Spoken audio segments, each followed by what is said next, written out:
পবিত্র মাহে রমাদান মাস হচ্ছে মুমিনের কাছে সর্বোত্তম মাস। মুমিনের কাছে সর্বোত্তম মাস। অপরদিকে কাফের, মুশরিক, বিশেষ করে মুনাফিকের কাছে এটা হচ্ছে সবচেয়ে নিকৃষ্টতম মাস। নাউযুবিল্লাহ। মুমিনের কাছে যে কাজটি উত্তম, মুনাফিকের কাছে সেই কাজটি নিকৃষ্ট। মুনাফিক কাদের মধ্য থেকে হয়? মুসলমানদের মধ্য থেকে নাকি বেদিনের মধ্য থেকে? মুসলমানদের মধ্য থেকেই মুনাফিক হয়। মুনাফিক খুঁজতে হলে আপনাকে হিন্দু পাড়ায় যেতে হবে না, খ্রিস্টান ধর্মাবলম্বীর কাছে যেতে হবে না, ইহুদির কাছে যেতে হবে না। আপনি মুনাফিক পেয়ে যাবেন আমাদের মাঝে। আমাদের মাঝেই মুনাফিক আছে। কারা আছে?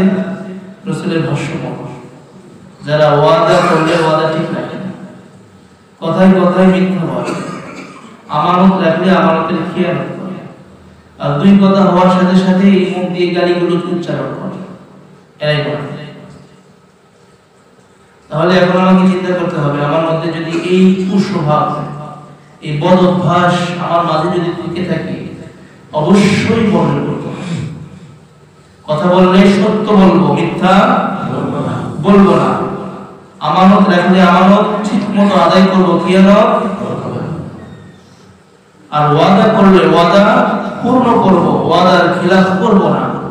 4 নাম্বার, কথা বলার সময় যদি এদিক সেদিক হয় তাহলে সবর করব, গালিগুলোজ করব না। তাহলে আমরা মুনাফিকের আলামত থেকে, মুনাফিকের নিদর্শন থেকে আমরা মুক্তি পাবো ইনশাআল্লাহ। আল্লাহ রাব্বুল আলামিন আমি সহ আমাদের সকলকে আমলের তৌফিক দান করুন। আমিন। হাদিসের মধ্যে আসছে, সহিহ ইবনে খুযাইমার হাদিস, সহিহ ইবনে খুযাইমার 1884 নম্বর হাদিসের বর্ণনা। রাসূল বলেন, মা আতা আলাল মুসলিমিনা শাহরুন খায়রুন লাহুম মিন রমাদান।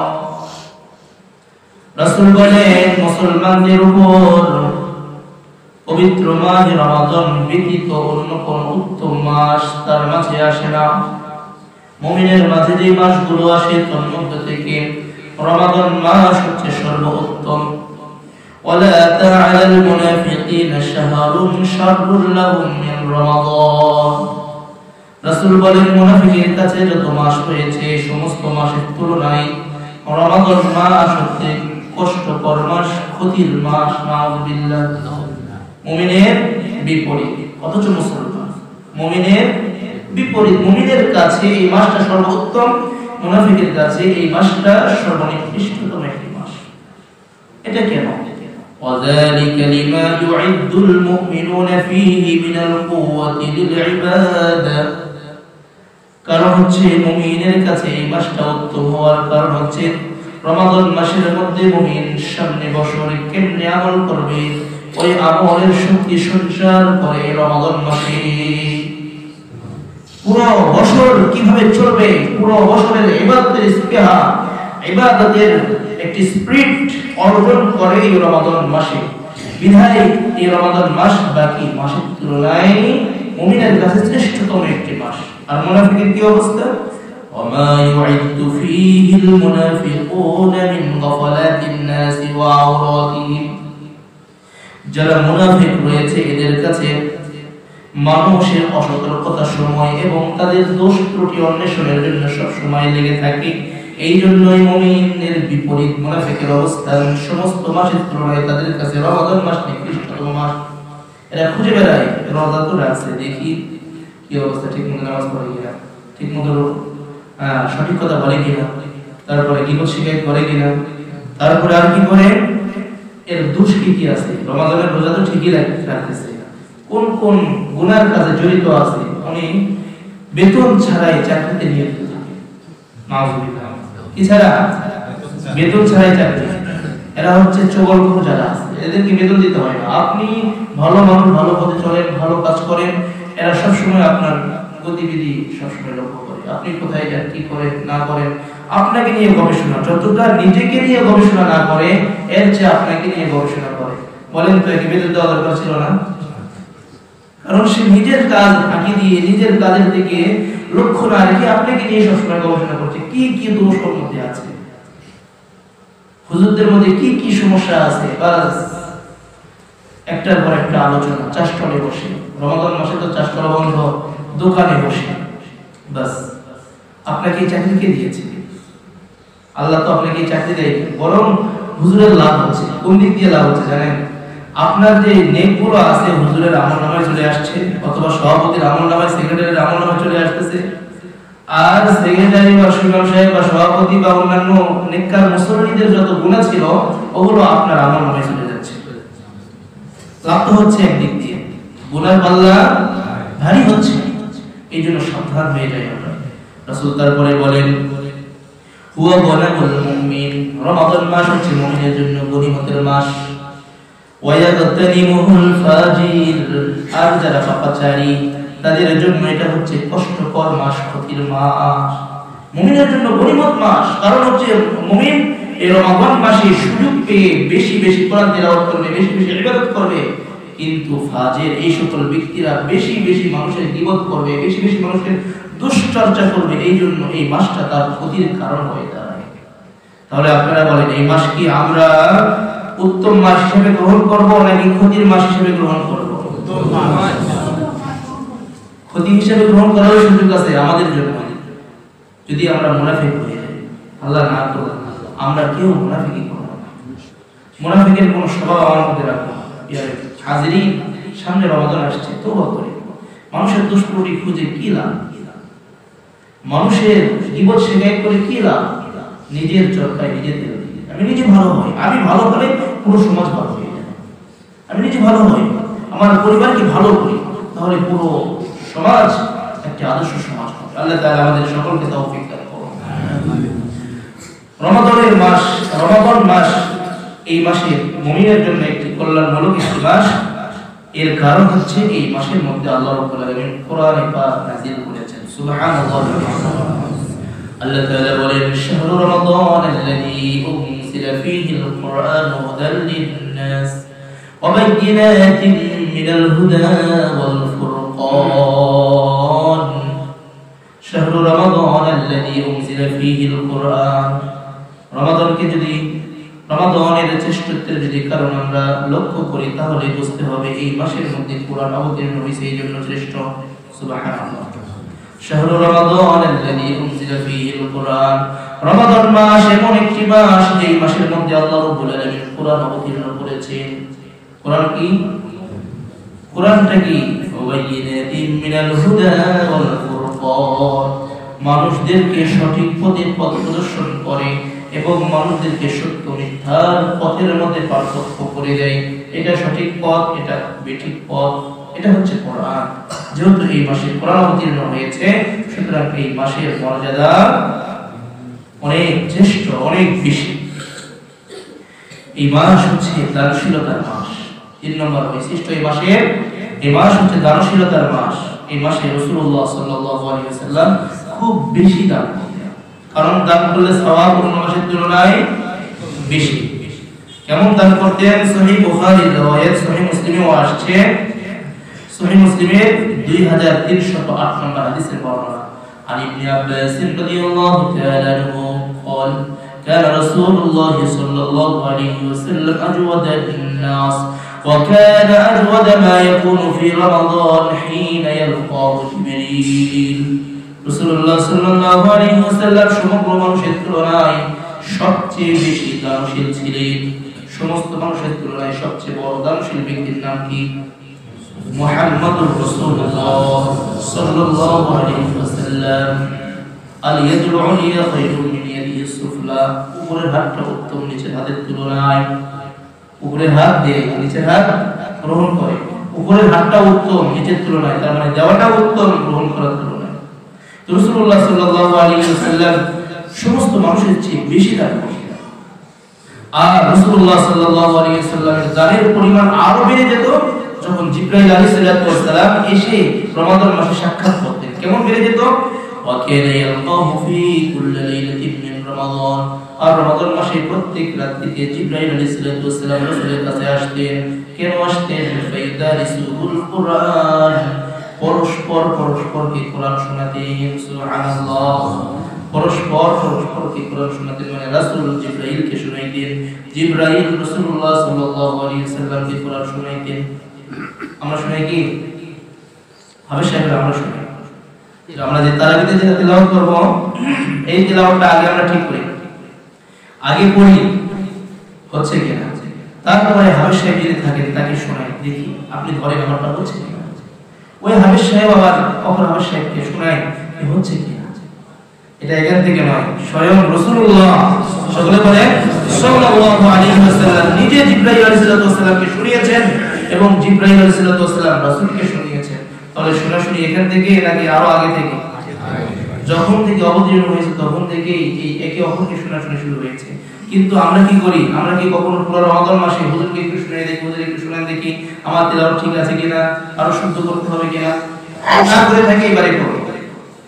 রাসূলের সুন্নাহ আমরা পালন করব। জিবরাইলকে রাসূল শুনাইতেন, জিবরাইল আলাইহিস সালাম রাসূলকে শুনাইতেন, রাসূলও শুনাইতেন, রাসূলকেও শুনাইতেন। সুতরাং আমি শুনবো এবং শুনাইবো। আমরা তো শুধু শুনি তার বিনা, হুজুর কি কোনো শুনাইছি? অনেকেই শুনাই না, অনেকেই শুনাই। আপনি হুজুর একটু দেখেন কি পড়া ঠিক আছে কিনা। আমরা এই সুন্নাহ পালন করার চেষ্টা করব। আল্লাহ তাআলা তৌফিক দান করুন। ফালা রাসূলুল্লাহ সাল্লাল্লাহু আলাইহি ওয়াসাল্লাম বিল খায়রি মিনার রিহিল মুরসালাতি। ওই সময় জিবরাইল আলাইহিস সালাম যখন রাসূলের সাথে সাক্ষাৎ করতেন, ওই সময় রাসূলের দান এত পরিমাণ বেড়ে যেত। রাসূল সাল্লাল্লাহু আলাইহি ওয়াসাল্লামের বিশিষ্ট সাহাবী হযরত আব্দুল্লাহ ইবনে আব্বাস বলেন, কল্যাণময় প্রবাহিত বাতাস যেরকম খুব দ্রুত অগ্রসর হয়, ঠিক অনুরূপভাবে রাসূলের কাছে যে পরিমাণ অর্থ থাকতো সবগুলো একেবারে দ্রুতই ফুরিয়ে ফেলতেন। সুবহানাল্লাহ। দান করে করে দ্রুত ফুরিয়ে ফেলতেন, কোনো অর্থ তার কাছে অবশিষ্ট রাখতেন না। আল্লাহ তাআলা বলেন আমার ব্যবস্থা করে দিতেন। তো যাই হোক, এই সিফাত অর্জন করে এত সহজ বিষয় নয়, বলা সহজ, আমল করা খুব কঠিন। আল্লাহ রাব্বুল আলামিন আমাদেরকে আমল করবার তৌফিক দান করুন। 4 নাম্বার বৈশিষ্ট্য এই মাস হচ্ছে গুনাহ মাফের মাস। পবিত্র মাহে রমাদান গুনাহ মাফের মাস। হাদিসের মধ্যে আসছে, সহিহ মুসলিম 233 নম্বর হাদিসের বর্ণনা। عن أبي هريرة رضي الله تعالى عنه قال قال النبي صلى الله عليه وسلم الصلوات الخمس والجمعة إلى الجمعة رمضان إلى رمضان مكفرات ما بينهن إذا اجتنب الكبائر। রাসূলুল্লাহ সাল্লাল্লাহু আলাইহি ওয়াসাল্লাম বলেন, 5 ওয়াক্ত নামাজ এবং এক জুমা থেকে আরেক জুমা, এক রমাদান থেকে আরেক রমাদান, গত বছরের রমাদান এই রমাদান, এক জুমা থেকে গত জুমা থেকে এই জুমা, 5 ওয়াক্ত নামাজ, এক ওয়াক্ত নামাজ থেকে আরেক নামাজ, মাঝখানে যত গুনাহ হয়ে যায় রাসূল বলেন মুকাফফারাতুম মা বাইনাহুন্না ইযা জিতানাবাল কাবাইর। মাঝখানে যদি কোনো কবিরা গুনাহ না হয়ে থাকে, আল্লাহ রাব্বুল আলামিনের হক গুলো না হয়ে থাকে, বান্দার হক যদি বিনষ্ট করা না হয়ে থাকে, মাঝখানের মধ্যে যত ছোট ছোট গুনাহ হয় আল্লাহ রাব্বুল আলামিন সবগুলোকে maaf করে দেন। তার কথা, রাসূলের কথা, যে এক রমাদান থেকে আরেক রমাদান, আপনি ওই রমাদানে পুরো রোজা রাখছেন, এই রমাদানে পুরো রোজা রাখছেন, মাঝখানে যত সগীরা গুনাহ, কবিরা নয়, সগীরা গুনাহ আল্লাহ রাব্বুল আলামিন maaf করে দিবেন। ওই জুমা এই জুমা, মাঝখানে যত সগীরা গুনাহ আল্লাহ রাব্বুল আলামিন maaf করে দিবেন। এই জন্য শুধুমাত্র জুমার দিন নামাজ পড়ি, তাই না? অনেকেই বলবেন এই জন্যই তো শুধুমাত্র জুমার দিন মসজিদে আসি, বাদ বাকি দিনগুলো মসজিদে ঠিকমতো আসি না। না, এটা আপনাদেরকে অফার দেওয়া হয়েছে, আপনি এক জুমা থেকে আরেক জুমা, এটা আল্লাহ maaf করবেন। কিন্তু এক জুমা পেয়েছেন, মাঝখানে আপনার মঙ্গলবার দিন ইন্তেকাল হয়ে গেল, ওই সময় কোথায় যাবেন? এর আগে স্টেপে আমরা যাই, এক ওয়াক্ত নামাজ থেকে আরেক ওয়াক্ত নামাজ, মাঝখানে যত সগীরা গুনাহ সবগুলো আল্লাহ maaf করে দেন। এটা গ্রহণ করব নাকি জুমাটা গ্রহণ করব নাকি রমাদানটা গ্রহণ করব? সর্বপ্রথম তিনটাই গ্রহণ করব আমরা। সর্বপ্রথম ওটাকে সবচেয়ে বেশি গুরুত্ব দিতে হবে, 5 ওয়াক্ত নামাজ। দ্বিতীয়ত রমাদান থেকে জুমা থেকে জুমা, তৃতীয়ত রমাদান থেকে রমাদান, এই তিনটাকেই অধিক গুরুত্ব দিব। আল্লাহ রাব্বুল আলামিন আমাদেরকে তৌফিক দান করুন। আমিন। 5 নাম্বার বৈশিষ্ট্য হচ্ছে এই মাসে আল্লাহ রাব্বুল আলামিন সকল আমলের সওয়াব বৃদ্ধি করে দেন। গত সপ্তাহে আমরা বলেছিলাম, এই হাদিসটি বলিনি, এই হাদিসটি আজকে বলবো। একজন সাহাবিয়া, আনসারী একজন সাহাবিয়া, মানে নারী সাহাবী, রাসূলুল্লাহ সাল্লাল্লাহু আলাইহি ওয়াসাল্লামের কাছে আসছেন।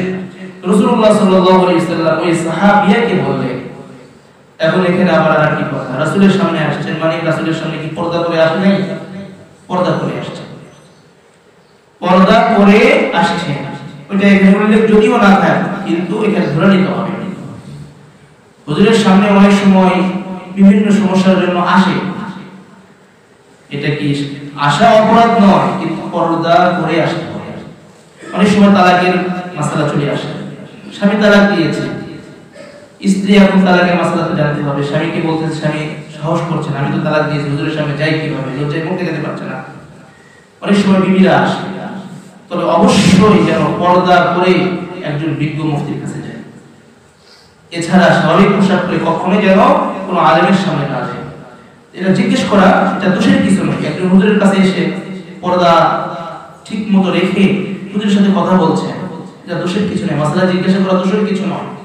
তবে হ্যাঁ, পর্দা বেঁধে রেখে একজন আলট্রা মডার্ন নারী এসে যদি কিছু জিজ্ঞেস করে, কখনোই তাদের জবাব দেওয়া উচিত নয়। আগে আপনি ঠিক হন, ঠিক হয়ে আসেন, আমার পদ্ধতিতে আসতে হবে, আপনার পদ্ধতিতে নয়। প্রয়োজন আপনার না, প্রয়োজন আপনার, আমার না। সুতরাং এই জন্য কোনো কিছু অনেক সময় বাচ্চা নিয়ে আসে, ছোট বাচ্চা দেখা যাচ্ছে পর্দা নেই, হুজুরের কাছে চলে আসে। আসলে এই জাতীয় কাজে আমাদের দ্বারা না হয়। শুধু এখানে নয়, যে কোনো কারোর কাছে যাওয়ার সময় অবশ্যই আমার পরিবারকে পর্দা করা। পর্দা একটি ফরজ বিধান।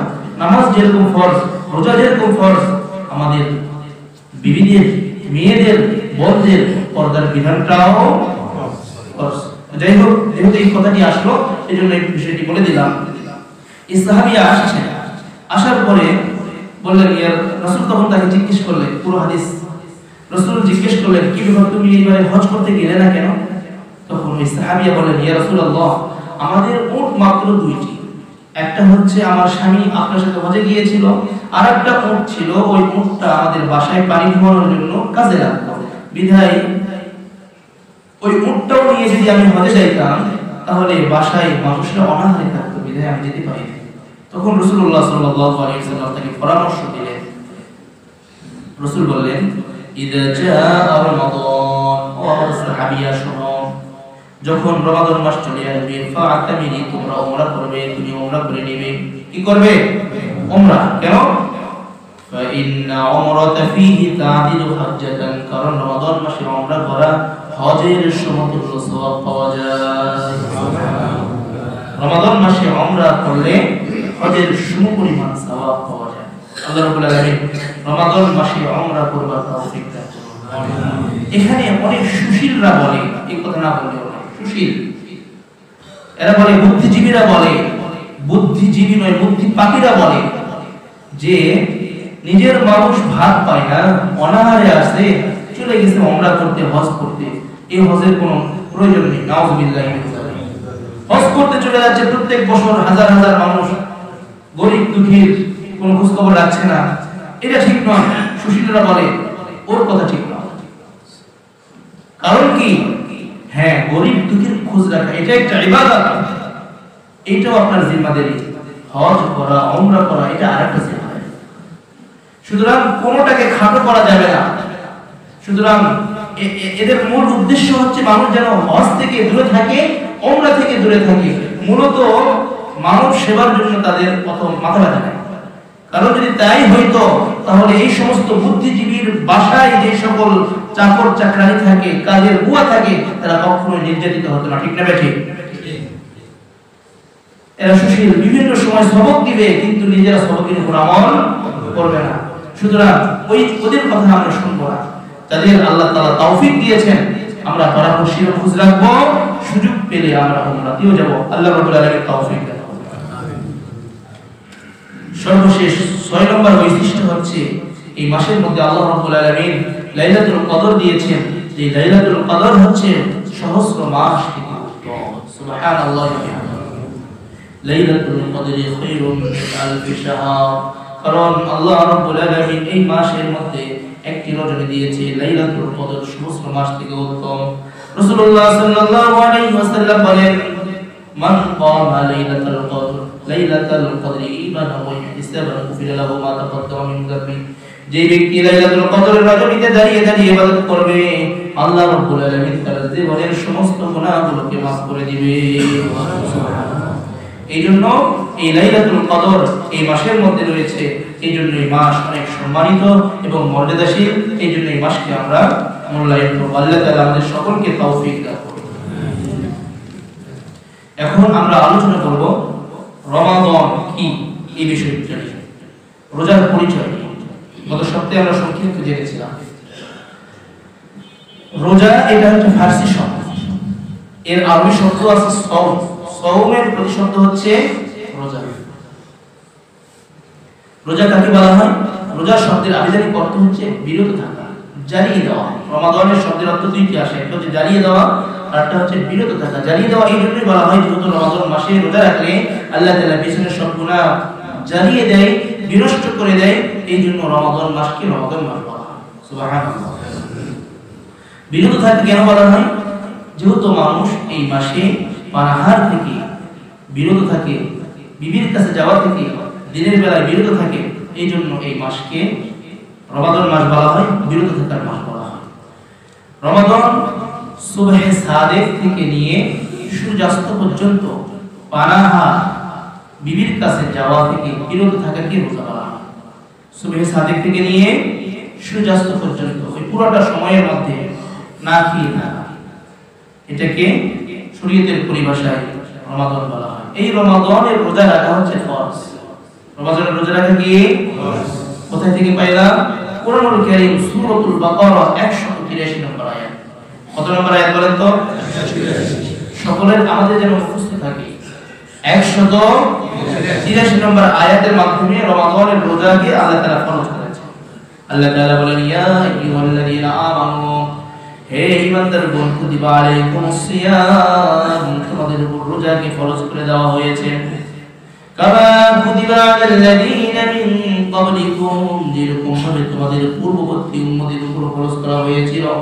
লাআল্লাকুম তাত্তাকুন, যাতে করে তোমরা মুত্তাকি হতে পারো, এই জন্যই আমি তোমাদের জন্য রোজাকে ফরজ করেছি। রমাদানের রোজা রাখা ফরজ, এটা কোরআন দ্বারা আমরা বুঝলাম, হাদিসের মধ্যে আসছে। রাসূলুল্লাহ সাল্লাল্লাহু আলাইহি ওয়াসাল্লাম বলেন, বলেন নবী সাল্লাল্লাহু আলাইহি ওয়াসাল্লাম, ইফতারাযা আলাইকুমুস সিয়াম, রাসূলুল্লাহ সাল্লাল্লাহু আলাইহি ওয়াসাল্লাম বলেছেন তোমাদের উপর রমাদানের রোজা রাখাকে ফরজ করা হয়েছে। আল্লাহ রাব্বুল আলামিন তোমাদের জন্য রমাদানের রোজা রাখা ফরজ করেছে। তাহলে আমরা জানলাম রমাদানের বিধান কি? ফরজ। বিধান কি? ফরজ। তাদের জন্য ফরজ, সকলের জন্য না। ফরজ হচ্ছে যারা বালেগ হবে, সুস্থ হবে, মুকিম হবে, তাদের উপর ফরজ। বালেগ মানে নাবালেগের উপর ফরজ নয়। এখনো বয়স মাত্র 9 বছর, 10 বছর, 11 বছর, 12 বছর, এখনো বালেগ হয় নাই। বালেগ মানে বাচ্চার এখনো রাইট পেশা শুরু হয় নাই। আরো বাংলা ভাষায় বললে স্বপ্নদোষ এখনো শুরু হয় নাই, এই বাচ্চাকে নাবালেগ বলা হবে।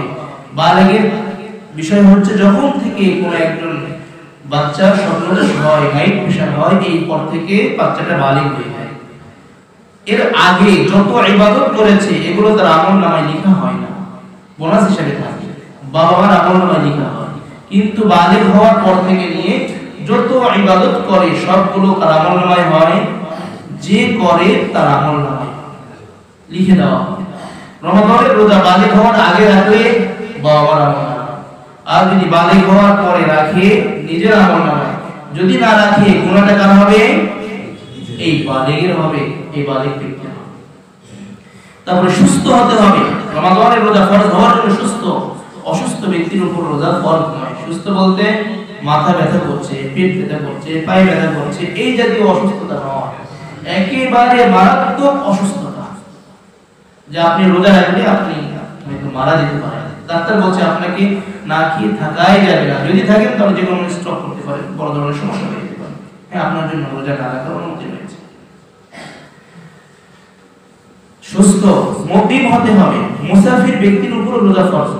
মুসাফির মানে যারা শরীয়তের পরিভাষায় 48 মাইল, বর্তমান কিলোমিটার অনুযায়ী 78 কিলোমিটার, যারা 15 দিনের চেয়ে কম থাকার নিয়তে সফর করে, কোথাও ভ্রমণ করে, ওই সকল ব্যক্তিকে শরীয়তের পরিভাষায় মুসাফির বলা হয়। মুসাফিরের উপর রোজা রাখা ফরজ নয়। যদি রাখে তাহলে নিয়ত করার সাথে সাথে তার উপর আবশ্যক হয়ে যাবে। কিন্তু স্বাভাবিক অবস্থায় আগে থেকে যদি না রাখে তাহলে সমস্যা নেই। অনেকেই ভুল করে, সেহরি খাই, দেখি ভালো লাগলে রাখবো, না লাগলে খারাপ লাগলে রোজা ভেঙে ফেলবো, এই ধরনের পদ্ধতি নেই।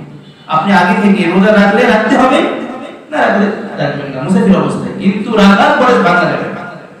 এই জিনিসটা ভালো করে বুঝতে হবে। ঢাকায় যাচ্ছি, সেহরি খেয়েছি, যদি খারাপ বেশি লাগে তাহলে রোজা ভেঙে ফেলবো, এই ইখতিয়ার আপনার নেই। বরং আগে থেকেই সুযোগ, না আমি ঢাকায় যাচ্ছি, রোজা আজকে রাখা যাবে না, বা ওই রাত্রেই আপনি সফর শুরু করেছেন, আজকালে আপনার সফরের মধ্যে ছিল, তাহলে আপনার উপর ফরজ নয়, রাখলে আদায় হবে। فمن كان منكم مريضا او على سفر فعدة من ايام اخرى। কোরআনুল কারীমের এই আয়াতের মাধ্যমে এইগুলো সার হয়েছে। এখন আমরা জানবো, তাহলে আমরা বুঝলাম কাদের উপর রোজা ফরজ, কাদের উপর ফরজ নয়। যে সকল কারণে রোজা ভেঙে যায়, কয়েকটি মাসআলা আমাদের জানা প্রয়োজন। যে সকল কারণে রোজা ভেঙে যাবে, কাজা কাফারা উভয়টি আবশ্যক হয়ে যাবে।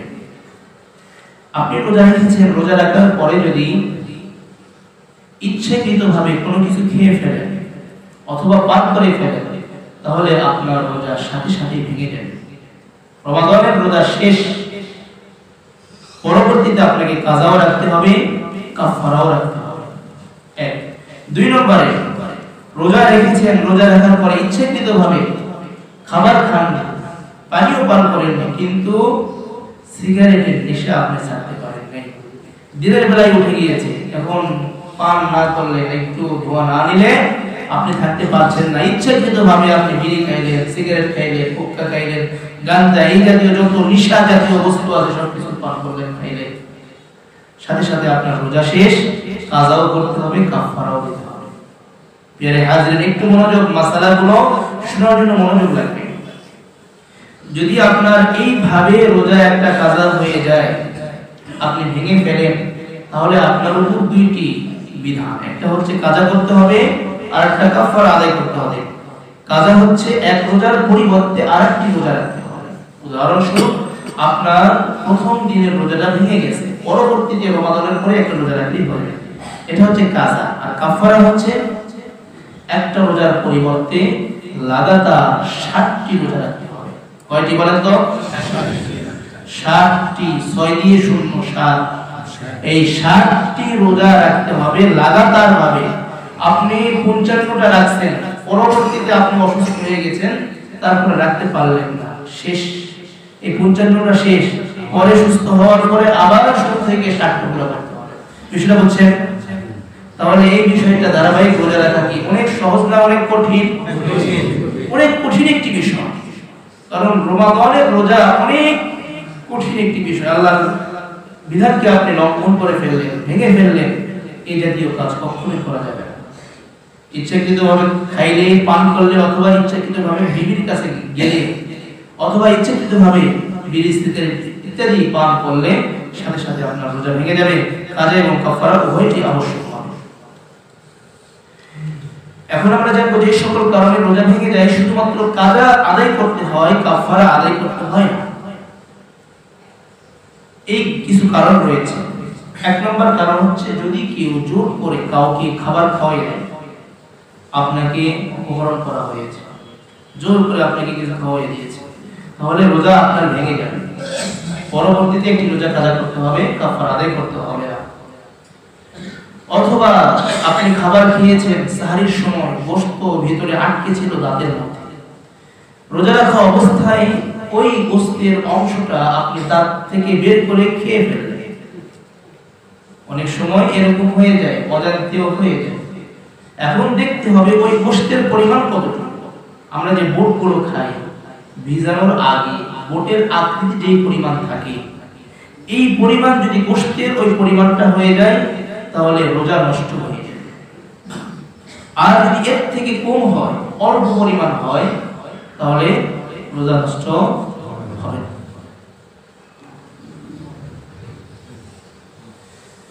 3 নম্বর মাসালা, অনেক সময় আমাদের রোজা রাখার কারণে অনেকের বমি হতে চায়। বমি হইলে রোজা বিনষ্ট হয় না, রোজা ভেঙে যায় না। আবার বলছি, বমি হইলে রোজা ভাঙে না। এখন বমি বের হয়েছে, মুখের মধ্যে চলে আসছে, আপনি চিন্তা করলেন রোজা মনে হয় নষ্ট হয়ে যাবে। এই বমিটা আল্লাহ না করো, অনেকেই যদি ভিতরে নিয়ে নেয়, আবার মুখে আসছে আবার ভিতরে নিয়ে গেছে, তাহলে রোজা ভেঙে যাবে, কাজা করতে হবে। অথবা বমি করার কারণে উনি মনে করেছেন রোজা বিনষ্ট হয়ে গিয়েছে, পরবর্তীতে সে ইচ্ছাকৃতভাবে পানাহার করেছে, তাহলে ভেঙে গিয়েছে মনে করছে, তাহলে তার উপর রোজার কাজা করতে হবে। আরেকটি মাসআলা, রোজা রাখা অবস্থায় অত্যন্ত সাবধান থাকতে হবে। বিবাহিত পুরুষ যারা আছেন অবশ্যই সাবধান থাকতে হবে, কোন রকম ভাবে যেন আমাদের রোজার কোনো প্রতিবন্ধকতা কোনো কিছু না হয়ে যায়। তবে হ্যাঁ, আপনি স্পর্শ করেন নাই, বিবির কাছেও যান নাই, এর আগেই যদি আপনার কোনো সমস্যা হয়ে যায় তাহলে রোজা নষ্ট হয়ে যাবে, পরবর্তীতে কাজা করতে হবে। তবে এই ক্ষেত্রে একটি বিষয় যুবক ভাইদের উদ্দেশ্যে বলি, নাইট প্রেশার যদি দিনের বেলা হয়ে যায় বা সাহারি খাওয়ার পরে হয়ে যায়, তাহলে কিন্তু রোজা বিনষ্ট হবে না। এখন বলতে পারেন হুজুর এই সকল মাসালা কেন এখানে বলা প্রয়োজন সকলের সামনে? একটু শরম লাগতেছে মনে হয়, বাবার সামনে ছেলে, ছেলের সামনে বাবা। আসলে এটা শরমের বিষয়। শরমের বিষয় হচ্ছে একসাথে টেলিভিশনে টিভি দেখা, একসাথে নাটক দেখা, একসাথে সিনেমা দেখা, ওই ক্ষেত্রে কিন্তু বাবা আর ছেলে একসাথে দেখে কোনো শরম লাগে না, মা আর ছেলে একসাথে দেখে কোনো শরম লাগে না, কিন্তু এই সকল মাসালার ক্ষেত্রে আমাদের শরম লাগে। শরম যেখানে করতে হবে সেখানেই করি না, কিন্তু যেখানে করার দরকার নাই সেখানে আমরা করি। আপনার সন্তান যখন বালিগের কাছাকাছি, সন্তানকে আপনাকে বুঝাইতে হবে বাবা এই ধরনের পরিবর্তন হতে পারে, তোমার ঘাবড়ানোর কিছু নেই। কিন্তু আমরা ভুলেও সন্তানদেরকে কাছে আনার চেষ্টা করি না। এই ছোট বাচ্চা কিছু বোঝে না, অনেক সময় অনেক বিভ্রান্তের মধ্যে পড়ে যায়, বাবার কাছে কিছুই বলে না, পরে বিপদগামী হয়ে যায়। আমরা এত দূরত্ব সন্তানের সাথে রাখবো, সন্তানকে আপন করে নেব, সন্তানকে ইসলামী মাইন্ডে, ইসলামের দিক দিয়ে আপন করে নেব, তাহলে দেখবেন আপনার সন্তান বিভ্রান্ত হবে। আল্লাহ রাব্বুল আলামিন আমাদেরকে বুঝবার তৌফিক দান করুন।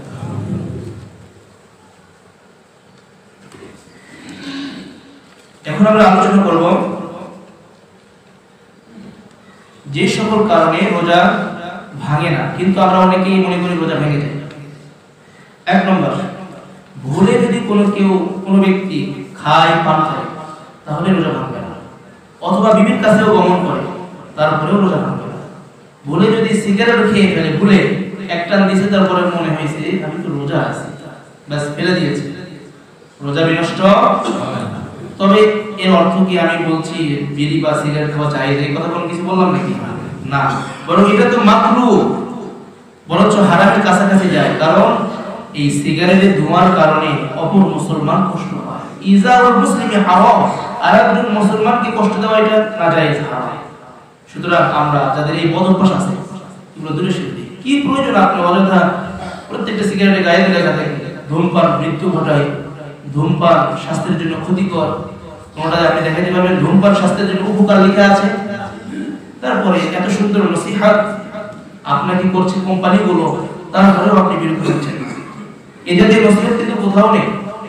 সবাই সবার কোম্পানির ওষুধগুলোর কি করে সাফাই গায়, কিন্তু এই ধরনের যে মাদক সেবন যেগুলো আছে এগুলো কিন্তু সুন্দর একটা কাজ করে। ধূমপান স্বাস্থ্যের জন্য ক্ষতিকর লিখে দেয়, মৃত্যু ঘটায় ইত্যাদি লিখে দেয়। এরা একমাত্র আপনার উপকার করতে চায়, কিন্তু আপনি বোঝেন না, ওইটাকে আপনি দেখেন। আল্লাহ রাব্বুল আলামিন আমাদেরকে এইগুলো থেকে বেঁচে থাকার তৌফিক দান করুন। ইনজেকশন গ্রহণ করলে কিন্তু রোজা নষ্ট হয় না। রমাদান রোজা রেখে আপনার কোনো একটা সমস্যা হয়েছে, ইনজেকশন দিচ্ছেন, আপনার রোজা নষ্ট হবে না। 3 নম্বরে রক্ত দেয়া নেয়া, রমাদানের রোজা রেখে রক্ত দেওয়াও যাবে, রক্ত নেওয়াও যাবে, রোজা বিনষ্ট হবে না। তারপরে আরেকটি রোজা বিনষ্ট হয় না, চোখের মধ্যে ঔষধ অথবা সুরমা দিলেও রোজা নষ্ট হয় না। চোখের মধ্যে আপনার চোখ ফুটছে অথবা চোখের কোনো প্রবলেম হয়েছে, ডাক্তারের কাছে গিয়েছেন, ড্রপ দিয়েছে, চোখের মধ্যে দিলে দিনের বেলা রোজা রাখা অবস্থায় দিলে রোজা নষ্ট হবে না। তবে এই জায়গার মধ্যে আরো দুইটা অঙ্গ বাকি রয়ে গেছে, একটা হচ্ছে কান আর একটা নাক। এই কান আর নাকে যদি আপনি ড্রপ ব্যবহার করেন তাহলে রোজা নষ্ট হয়ে যাবে। আবার বলছি, কোন কোন অঙ্গের মধ্যে ড্রপ দিলে রোজা নষ্ট হবে বলেন তো? কান আর নাক। আর চোখের মধ্যে দিলে রোজা নষ্ট হবে। এখন প্রশ্ন, কেন হবে না আর কেন হবে? কারণ রোজার বিষয় হচ্ছে পেটের সাথে সম্পর্কযুক্ত। কার সাথে? পাকস্থলীর সাথে, পেটের সাথে সম্পর্কযুক্ত। যে সকল পদার্থ, যে সকল ঔষধ ব্যবহার করলে পেটের মধ্যে চলে যায়, ওই সকল অঙ্গের মধ্যে ব্যবহার করা যাবে না। ব্যবহার করলে রোজা নষ্ট হয়ে যাবে। আর যেগুলোর মধ্যে ব্যবহার করলে পেটের মধ্যে যায় না, এই সকল অঙ্গের মধ্যে ব্যবহার করা যায়। যেরকম না চোখের মধ্যে ড্রপ দেওয়া যায়। যেসব কারণে রোজা ভাঙে না, ঠিক আছে, রোজা ভাঙে না কিন্তু মাকরুহ হয়ে যায়, এর কয়েকটি কারণ রয়েছে। এক নম্বর, মুখে পানি নিয়ে গড়গড়া কুলি করলে, রোজা রাখা অবস্থায় গড়গড়া কুলি করা যাবে না। তাহলে কেমনি কুলি করবে? পানি নেওয়ার পরে স্বাভাবিক অবস্থায় কুলি করবে। একবার উপরের দিকে উঠিয়ে এই জাতীয় কুলি করা যাবে না। আল্লাহ না করুন গড়গড়ায় কুলি করছেন, ভিতরের মধ্যে যদি পানি চলে যায়, সাথে সাথে রোজা নষ্ট হয়ে যাবে। নাকে এমন ভাবে পানি দেওয়া যাবে না যে পানি দিলে ভিতরে যাওয়ার আশঙ্কা রয়েছে, এইভাবে বেশি পানি দেওয়াও মাকরুহ। নাকের মধ্যে একেবারে নরম জায়গাতে পৌঁছাতে গেলে পরে ভিতরে চলে গেল, এটাও মাকরুহ হয়ে যাবে।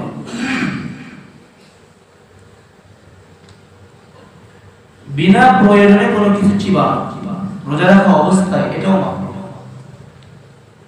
বিনা প্রয়োজনে কোনো কিছু দেখা, গোশত আসলে সিদ্ধ হয়েছে কিনা আপনি ধুয়ে নিলেন, এটা যাবে না, এটা করা মাকরুহ।